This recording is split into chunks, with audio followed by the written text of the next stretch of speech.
තුනුරුවන් සරණයි මා පුතාලා.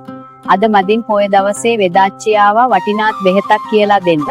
මේ කාලේ ගොඩක් අයට තියෙන ලෙඩක් නේද පුතාලා වීස් එක නැත්නම් මැදුම රෝගී. වීස් එක හැදුනහම හුස්ම ගන්නත් අමාරුයි නේද? අද මම කියලා දෙන්නේ අපේ පුරාණ වෙද පොත්වල සඳහන් දෙන කැම් ක්‍රමයකුත් එක්ක එකට බඩුණු සරල අත් බෙහෙතක්. මා පුතාලා ගන්න සුදුලුණු බික්කතක් දැන් යන්න පාවට්ට ගහක් ළඟට.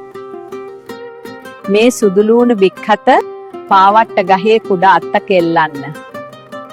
මේක හන්දාවේ අදුර වැටිගෙන එනකොට එල්ලන්න. පහවදා උදේ වෙනකන් ඉන්න.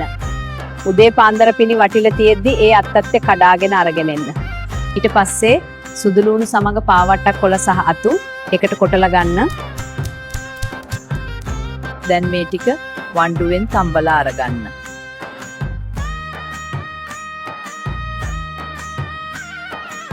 ඊට පස්සේ උණු වතුරෙන් මිරිකලා කෝප්පයකට පෙරා ගන්න.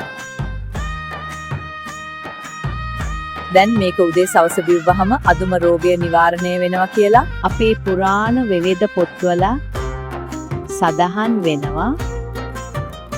හැබැයි මා පුතා සමහර කෙනෙක්ට සෙම බුල් වෙන්න පුළුවන්. ගර්භණී මව්වර කුඩා දරුවෝ විවිධ රෝගාබාධ තියෙන අය වෛද්‍ය උපදෙස් ආරම්භ කරන්න. අද්භයත් හැම කෙනාටම එක වගේ අහන්නේ නැහැ. ඒ නිසා රෝගය අනුව වේද මහත්මයෙකුගෙන් උපදෙස් ගන්න. එහෙනම් මම අදට ගිහින් එන්නම්. මේ වීඩියෝ එක අනිත් අයට බලන්න ෂෙයාර් කරන්න.